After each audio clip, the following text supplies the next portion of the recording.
Okay, it says here we have 15 minutes, so let's just start in a full sprint.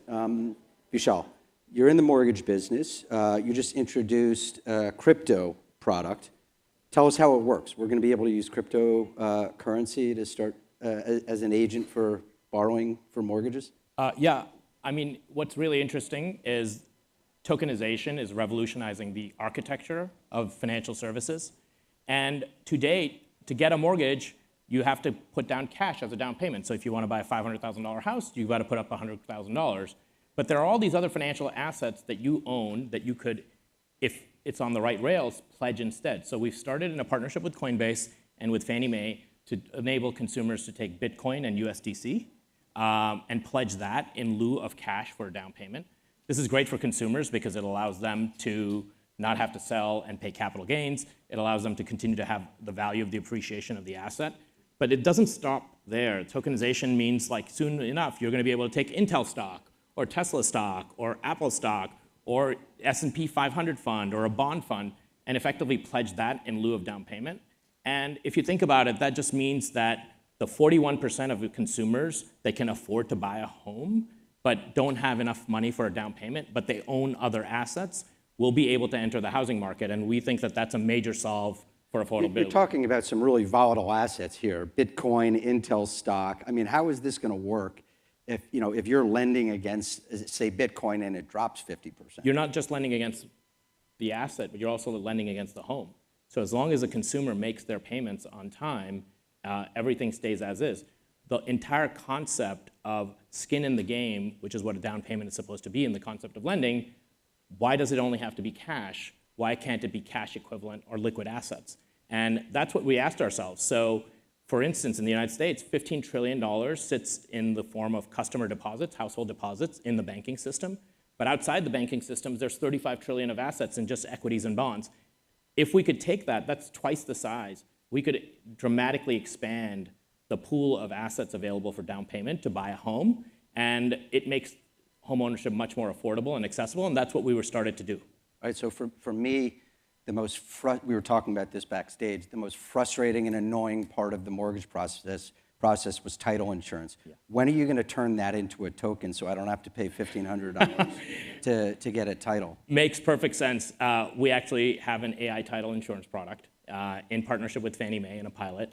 We're charging $75 for title insurance for a refinance versus $1,500, which is the average, because our AI is able to crawl and look at all of the public data and effectively do that for near minimum zero cost. So we're already putting $1,500 back, and we're working on trying to get that done for the purchase mortgage, where if, again, we charge $75, we'll save consumers $3,000 on buying a home.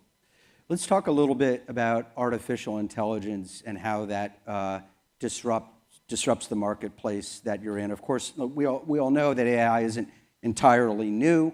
We now have generative AI. You have a product called Tin Man. Yes. And another product called Betsy. It sounds to me like some kind of version of Wicked 3, maybe. But tell us how you're using AI, and in particular, what parts of the mortgage underwriting process still requires humans, and what parts can be disrupted, at least on paper, using old AI and new AI? Sure. So our AI is built on top of $110 billion of loans funded, and all the underlying learning data that we've collected from having the only end-to-end platform in the industry for the past 10 years. 6 million customers, millions of recorded phone calls, billions of documents processed, and those are all manual key entered in before the advent of Gen AI. And now adding a Gen AI layer on top of all that learning data means that basically 99% of the tasks that stare and compare, looking at a pay stub, looking at the rules, calculating all that, taking the facts or taking the facts and all that stuff, all of that is done by the machine and by the AI agents, which is why our cost to manufacture a mortgage is 80% lower than the average in the industry. What we're doing instead, though, where that leaves room for the humans, is to actually consult the consumer. If you went to a bank 50 years ago, the loan officer would actually ask you, hey, how old are your kids? How long do you plan to stay in this house? Maybe, what do you think about your job prospects, your income prospects, all these things that effectively went away in the formocracy that exists today, right? Like I think the mortgage business is formocracy on the front end and PDFocracy on the back end. And like basically, ultimately, the cost of making a form or PDF should be near zero. That's what it is. And so how can you take that and like empower consumers to buy a house that they can afford, to refinance when they should, to consolidate their debts across personal loans and credit cards and use their home equity to pay that off? Those are the things that like we're using the time that is gained from AI to make better for consumers. So in your industry, just thinking about the world of work and the job market, is there a future for human work, and how much human work will be left by the time this disruption is all done that we're talking about?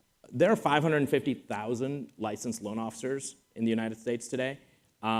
And our AI agent, Betsy, is already at feature parity or above 80% of them.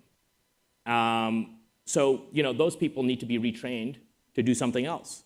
And so I do think that there's a substantial retraining of the white-collar workforce that has to take place over time to do other tasks that are more focused on human empathy. Unfortunately, our experience as a country over the last 25 years with retraining wasn't a very positive one. We found out that it was a difficult thing to do, to take a furniture construction manufacturing worker and turn that person into a phlebotomist or a nursing assistant. Do you see the kind of jobs Armageddon in your industry that people, economists are out there warning about? I think we didn't actually turn those people into nurses and phlebotomists. We turned them into administrators and bill payment collectors and all those sort of things. We gave them degrees that cost $200,000 and then sent them out in the job market to perform lower-end white-collar tasks in an office. They might be actually way better off making furniture. And we actually need people to make furniture. We need people to build houses. We need people to be electricians. And I think the fundamental challenge from a policy perspective is can we, for the next 25 years, train people to do jobs that the AI can't do? And it sounds like you were saying earlier, in the mortgage industry, the part where there's still a human-facing element is, or where there's a need for human work is in the human interaction. That's right. From the customer to the individual who can kind of interact. Yeah. Let's talk about your own experiences with human interaction, okay? So as a leader and a builder, you've had your ups and downs, kind of building organizations and leading them. What have you learned from your own experiences about leading people and how to lead people through turbulent times? Sure. I mean, I grew up in New York City. I started working on Wall Street when I was 14. I was on a trading desk. And so I think what I grew up around was a certain type of work style and ethos in investment banking and trading that doesn't necessarily translate into large organizations. What was that ethos? Let's put our fingers on it. The ethos was work really hard and make great things happen. And if you don't, then you're out of here, right? Sort of up and out. That's sort of it. But that doesn't. Yeah, but we went from a company with 10 people when we got started in 2016 to having 11,000 people by 2021. And the same motivations that compel some people to start a company or to join a startup aren't the same motivations that they join a 10,000 person company. And I think I've learned a lot about being a good manager rather than just being a good product person or a good financial innovation person. So what have you learned? To lead with empathy, to understand that your employee is just in a certain way like your customer, and then to treat the employee as well as I would treat my customer. Right. And so if you were going to go back and talk to the guy who started Better in 2016, what would you tell him to do? Be more patient with people, but not too patient. All right, let's talk a little bit about the housing market. So we're in the spring selling season. What are you seeing in the marketplace? So we've been waiting for 3 years for housing to come back, for mortgage generation, home sales to pick up. What's it like out there? Pre-approvals are up, so people are out there trying to buy a home and beat everyone else to buying a home, knowing that fundamentally the rates environment is likely to come down over time, whether it's a function of policy or a function of a slowdown in the global economy. And so, I personally believe a recession's coming, and recessionary times are the best time to stop paying rent and be your own landlord. And so we encourage our customers to go out there and go home shopping now while homes are available, supply has opened up, rather than wait the moment until rates go back down to lower levels to 4 or 5%, because at that time everyone else will be in the housing market. There's a couple of pieces of this I want to drill down on. Why do you think a recession is coming? You can see it in all of the underlying economic data, right? Are you seeing it in your underlying economic data? I think that there's going to be massive, continued downsizing in corporate America, and we see that, coming, and you see it in all the employment numbers, and people are stopping to drop out of the purchase market. Like what you're seeing is, like, I think someone just told me Coachella, 80% of the tickets that consumers bought for Coachella that took place just last week are on buy now, pay later. The American consumer is stretched. We might not feel it in this room. We might still go to restaurants and they are all packed, but that's because you're going to that type of restaurant. You go to Chili's, go to Red Lobster, see how those are doing. Go to the Cheesecake Factory, which is like, aspirational. I grew up in Queens. That's where we go, right? Like to celebrate. And, people aren't shopping there anymore. People are dropping out. So you have a very small slice of America holding up the consumer economy, and even that slice is becoming slightly insecure about what's happening in the future. And I think as that translates out, if the rich stop buying stuff that they don't need, I think there's going to be a ton of damage. And do you see that in the underlying application data that you're seeing it better? We see people moving from other assets to buying a home. In inflationary times, in insecure times, buying a home is a good asset. Right. So now let's talk about rates. You think rates are coming down.